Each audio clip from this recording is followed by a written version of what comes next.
नमस्कार दोस्तों, बिहार में भाजपा ने खेला ईवीएम का खेल। आरजेडी के बटन बिना 3 घंटे तक होता रहा मतदान। बिहार में प्रधानमंत्री मोदी की रैली में नौजवानों ने लहराए रोजगार 2 के पोस्टर। प्रधानमंत्री मोदी से पूछा, कहाँ है 2 करोड़ रोजगार? सत्ता में आई सस्ती सरकार, महंगाई के मुद्दे पर मौन क्यों? सब्जी से लेकर दवा तक आसमान छूते दाम। जानेंगे पूरी खबरों में आगे बढ़ने से पहले अगर आप भी गोदी मीडिया का बहिष्कार करते हैं तो वीडियो को लाइक करें, चैनल को सब्सक्राइब करें और बेल आइकन भी दबाएं। खबरें अब विस्तार से। बिहार में भाजपा ने खेला ईवीएम का खेल। आरजेडी के बटन बिना 3 घंटे तक होता रहा मतदान। जी हाँ दोस्तों, इस बार बिहार में विधानसभा चुनाव में महागठबंधन और एनडीए के बीच कड़ी टक्कर देखने को मिल रही है। इस बार राज्य की जनता बदलाव की मूड में नजर आ रही है।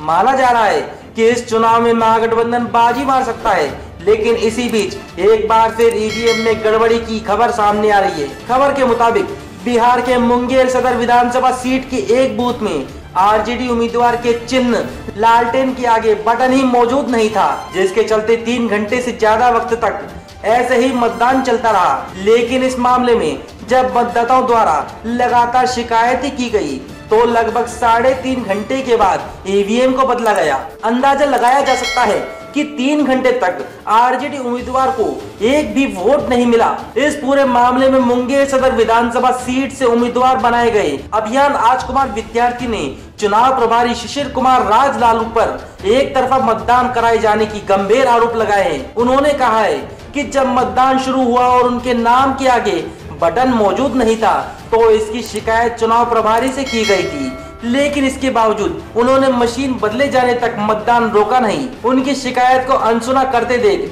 जब स्थानीय लोग गुस्से में आ गए तो लोगों ने इसकी जानकारी मीडिया को दे दी। मीडिया के हस्तक्षेप के बाद वहां पर ईवीएम को बदला गया। गौरतलब है कि भाजपा पर इससे पहले भी ईवीएम के साथ छेड़छाड़ के आरोप लग चुके हैं। उत्तर प्रदेश विधानसभा चुनाव में ईवीएम टैंपरिंग का मामला सामने आया था, जिसके चलते विपक्षी दलों द्वारा बैलेट पेपर से चुनाव करवाने की मांग की है। आरजेडी नेता का आरोप है कि जानबूझकर उस बूथ पर खराब ईवीएम रखा गया, क्योंकि नीतीश सरकार ये जान चुकी है कि इस बार उनकी हार तय है। बिहार में प्रधानमंत्री मोदी की रैली में नौजवानों ने लहराए रोजगार 2 के पोस्टर। बोले, रोजगार कब मिलेगा? देश में बेरोजगारी के मुद्दे पर हर रोज मोदी सरकार को युवाओं द्वारा घेरा जा रहा है। इसी बीच एसएससी जीडी 2018 के आवेदकों ने हाल ही में प्रधानमंत्री मोदी और गृह मंत्री अमित शाह से उन्हें जल्द से जल्द नियुक्ति पत्र दिलाने की मांग की। इसी बीच अब बिहार में प्रधानमंत्री नरेंद्र मोदी की रैली में कुछ युवा पहुंचे, जो अपने हाथ में प्ले कार्ड लिए नजर आए, जो खुद को एसएससी जीडी 2018 के आवेदक बता रहे थे।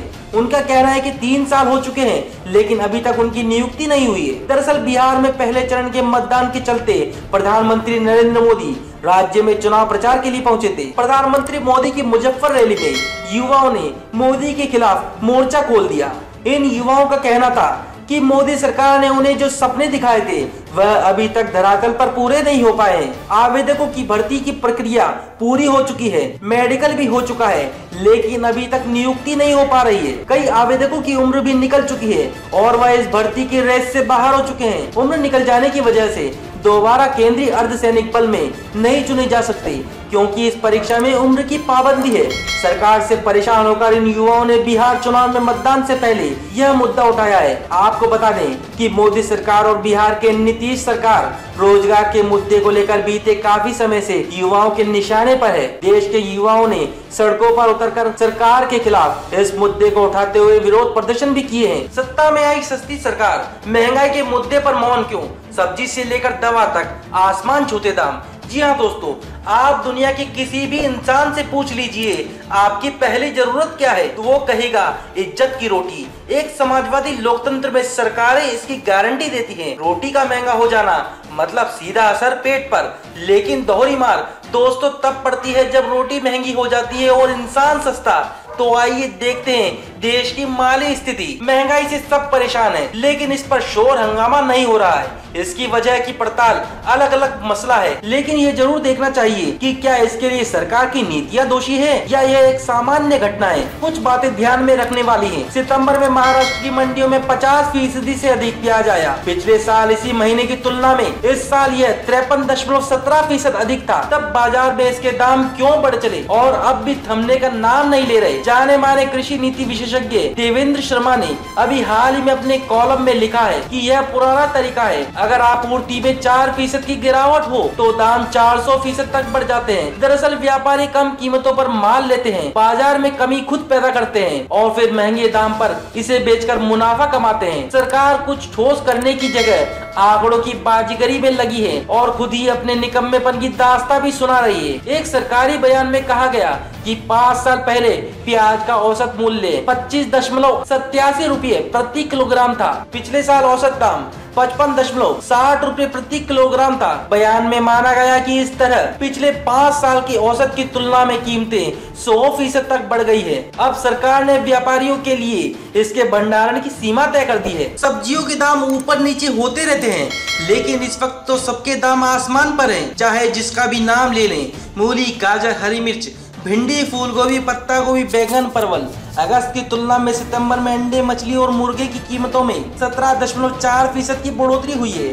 सप्लाई चेन अब भी बाधित होना इसका कारण बताया जा रहा है। आंध्र प्रदेश, तमिलनाडु, कर्नाटक और महाराष्ट्र से मांग की तुलना में सप्लाई कम है, लेकिन लगता है सरकार की महंगाई के मुद्दे पर ना तो कोई रुचि है और ना ही कोई इच्छा शक्ति की कीमतों पर लगाम लगाई जाए। पेट्रोलियम पदार्थों की कीमतें पिछले वर्ष के दौरान जिस तरह बढ़ती ही गई, उसका उदाहरण सामने ही है। अब तो मीडिया में इसके रेट देखने की उत्सुकता लोगों में भी नहीं है। सरकार का ध्यान टैक्स के तौर पर अधिक से अधिक पैसे उगाने का है। कोविड-19 के प्रकोप के दौरान निजी अस्पतालों ने जांच, पीपीई, यहाँ तक कि ऑक्सीजन और ब्लड के लिए मनमानी कीमतें वसूली, लेकिन इन पर कार्रवाई हुई हो इसका अनुभव कम से कम आम लोगों को तो नहीं है। ऐसा भी नहीं है कि लोग कीमतों में बढ़ोतरी का दर्द महसूस नहीं कर रहे। देश के हर घर में इस पर चर्चा होती है।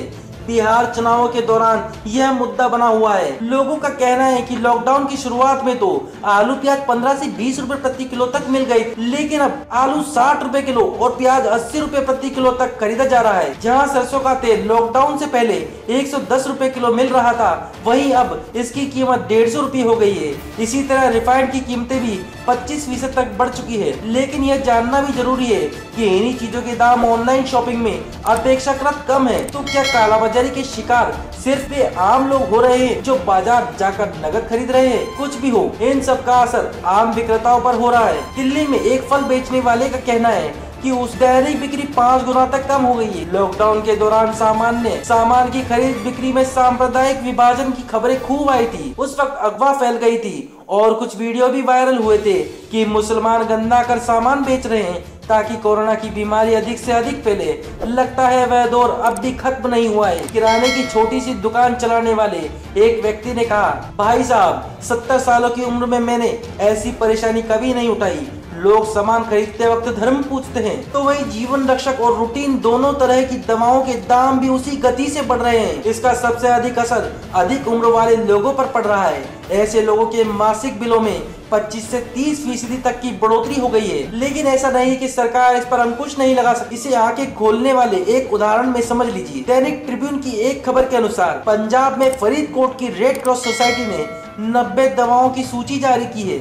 ये दवाएं वह इनके न्यूनतम खुदरा मूल्य MRP से 5 से 10 गुना कम कीमत पर लोगों को उपलब्ध करा रही है। अखबार ने सोसाइटी के अधिकारियों का यह बयान भी उद्धृत किया है कि वास्तविक मूल्य और MRP में भारी अंतर है, इसलिए हमने विभिन्न बीमारियों के लिए आमतौर पर उपयोग की जाने वाली 93 दवाओं को लोगों को सस्ती दरों पर उपलब्ध कराने का फैसला किया है। अखबार ने बताया कि एंटीबायोटिक ओजोन ओज का MRP ₹120 दवा पर छपा है, मगर रेड क्रॉस की दुकान पर यह मात्र 26 रुपए में उपलब्ध है। दर्द दूर करने वाली दवाओं पायरोक्सीजेन DT और ASP शेशे की MRP 71 और 90 रुपए छपी है, पर ये दोनों यहाँ 7 और 18 रुपए में मिल रही है। इसी तरह अन्य दवाओं की कीमतें भी बहुत कम है और रेड क्रॉस सोसाइटी के सचिव सुभाष चंद्र का कहना है कि हम कोई घाटा सहकर या डिस्काउंट के आधार पर इन्हें नहीं बेच रहे।